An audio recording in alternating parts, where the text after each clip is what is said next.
est lancé. 2 organisations syndicales appellent à la grève à partir de ce soir à la SNCF. Un moyen de mettre la pression sur le gouvernement qui présentera son projet de réforme ferroviaire à l'Assemblée lundi prochain. Alors pourquoi ce texte est-il contesté par les cheminots?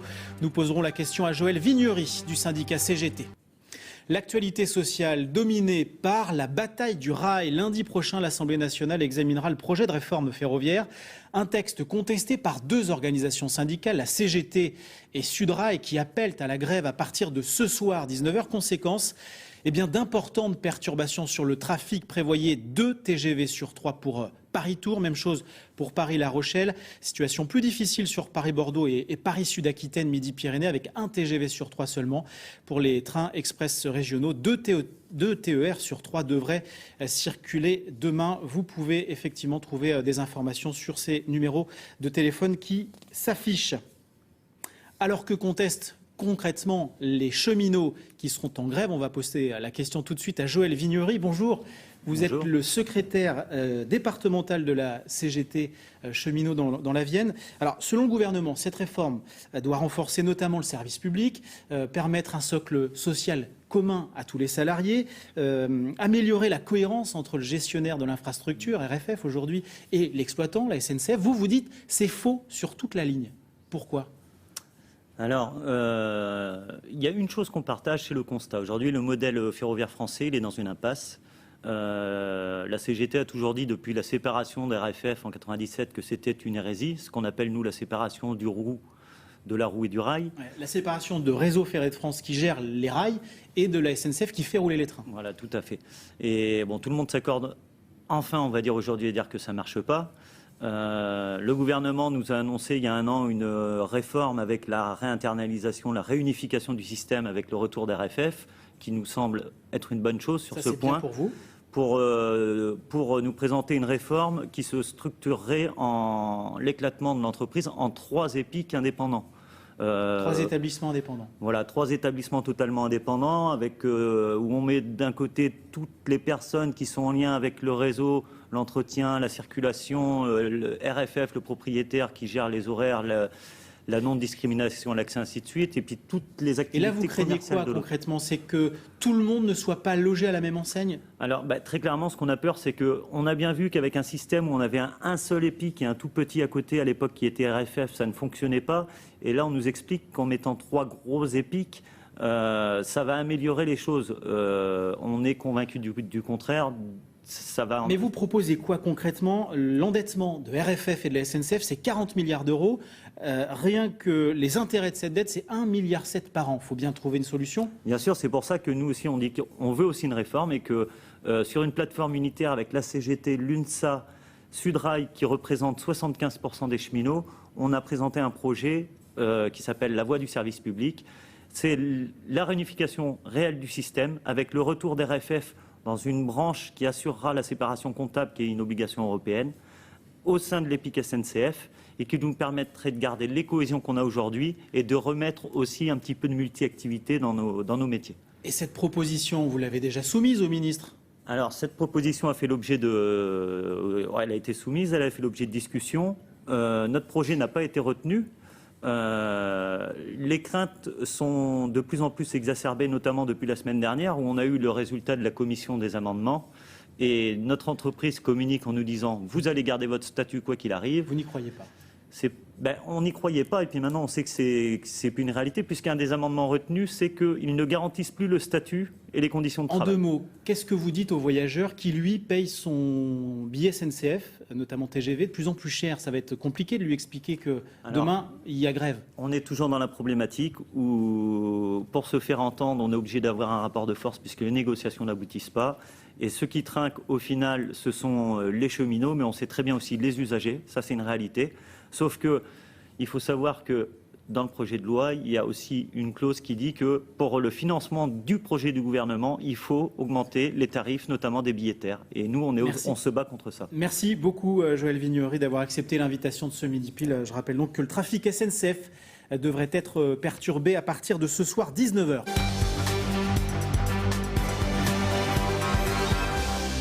perturber le trafic des TGV et des TER. Aujourd'hui, le mouvement est reconduit pour 24 heures. Nous ferons le point en direct de la gare de Poitiers avec Clément Massé. La grève a été bien suivie à la SNCF aujourd'hui. 4 syndicats avaient lancé ce mouvement contre le projet de réforme ferroviaire qui sera examiné à l'Assemblée lundi.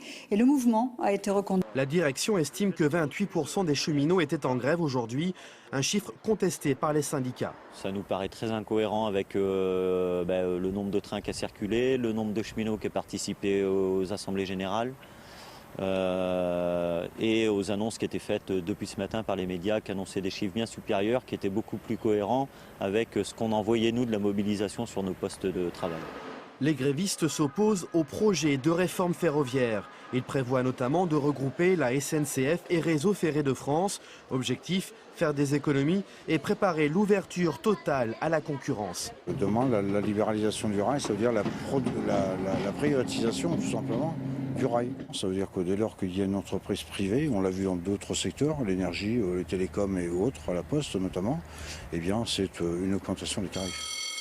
À midi, les grévistes ont reconduit leur mouvement. Seul moyen, selon eux, de peser dans le rapport de force avec le gouvernement. Midi pile, bonjour, bienvenue en Poitou-Charentes. Tout de suite les titres de votre actualité en ce vendredi 13 juin. Un week-end de grève à venir sur les rails. Les cheminots ont reconduit leur mouvement ce matin. Les usagers vont devoir composer avec un trafic en berne jusqu'à lundi matin au moins. Les espoirs de sortie de conflit avant lundi à la SNCF sont donc épuisés. Les cheminots ont reconduit leur mouvement. Les avancées proposées par leur ministre leur semblent insuffisantes. Et au 3e jour de grève, la grogne s'intensifie aussi chez les voyageurs Philippe Tanger et Thomas Chapuzot. Comme chaque jour cette semaine, sortie de l'Assemblée générale matinale, la grève est reconduite à la quasi-unanimité, 46 voix pour, 1 contre. En cause, malgré les avancées, 2 points de friction, à commencer par la réunification annoncée. Les cheminots ne sont pas contre le rapprochement de RFF au sein de l'entreprise SNCF. Le problème n'est pas là. Ce qu'on veut, c'est un seul établissement public. Quand on veut regrouper les choses, eh bien, on ne passe pas de 2 établissements à 3 établissements. Autre pierre d'achoppement, le financement proprement dit de la réforme. On ne peut pas décider d'une réforme structurelle en disant on verra après comment on la paye. Parce que concrètement aujourd'hui, si elle se met en place, elle sera financée sur le dos des usagers via les tarifs, sur le dos des cheminots par de la productivité de la Caisse de l'emploi.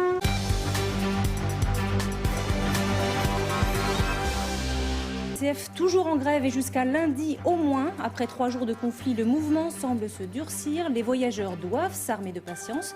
Nous ferons le point avec notre invité Abdelhak Bigot de la CGT cheminot de la Vienne. À la SNCF, le conflit entamé mercredi semble se durcir. Réunis en Assemblée générale ce matin à Poitiers, les cheminots ont largement reconduit leur mouvement jusqu'à lundi au moins. Ils jugent les engagements du gouvernement insuffisants. Invité de ce 19-20, Abdelhak Bigot, secrétaire général adjoint de la CGT cheminot de la Vienne. Bonsoir. Bonsoir. On vient de l'entendre, certains usagers commencent à trouver la pilule un peu amère après 3 jours de grève. Qu'est-ce que vous leur répondez? Cette dame notamment qui dit c'est facile, vous avez le monopole. Alors oui, effectivement, on comprend et on comprend tellement bien qu'on partage en plus leur mécontentement. Alors leur mécontentement, il est tellement partagé par nous que nous, syndicats et cheminots, les cheminots, ont décidé de vouloir une nouvelle réforme, une réforme qui pourra leur donner un vrai service public de qualité. Voilà ce qu'on demande. Lundi débutent les épreuves du bac philo, donc du coup certains commencent à s'inquiéter. Est-ce qu'ils vont pouvoir se rendre sur leur lieu d'examen? Vous comprenez ces inquiétudes? On les comprend et par contre, ce qu'il ne faudrait pas faire, c'est intervertir les rôles. À savoir que c'est bien M. Cuvillier et le gouvernement qui tient la entière responsabilité de ce conflit. C'est bien lui qui devait nous recevoir le 4 juin au niveau des OS et qui a repoussé le rendez-vous au 12 juin, tout en sachant très bien que le baccalauréat commençait le 16. Donc, c'est quand même lui qui tient l'entière responsabilité de ce conflit. Nous, ce qu'on lui demande, c'est simplement de reporter cette réforme, de reporter l'examen de cette loi, qu'on s'assoie autour d'une table de négociation et qu'on fasse une vraie réforme, la réforme que l'on porte, nous, CGT, depuis 1 an, qui s'appelle la voie du service public. Ça semble mal parti, puisque ce midi, François Hollande et Manuel Valls sont appelés à la reprise du travail, en disant que de toute façon, la grève n'empêchera pas l'examen de cette réforme territoriale par l'Assemblée nationale. Vous n'avez pas l'impression, du coup, que vous vous battez pour rien, que la lutte est perdue d'avance ? La lutte n'est pas perdue d'avance, à savoir que si on ne fait rien, c'est à ce moment-là qu'on pourra se rendre compte que les choses sont perdues. Donc autant lutter contre cette réforme qui a été faite et qui veut être faite dans l'urgence. Nous proposons quelque chose qui va régler les soucis de la SNCF.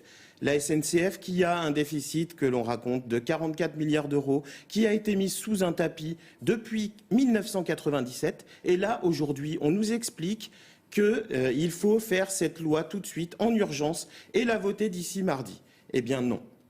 Il y a une alternative, la voie du service public. Pour la suite du mouvement, vous tenez une nouvelle Assemblée générale lundi, c'est ça ? La nouvelle Assemblée générale se tiendra lundi avec les cheminots. Il faut s'attendre à une reconduction du mouvement ?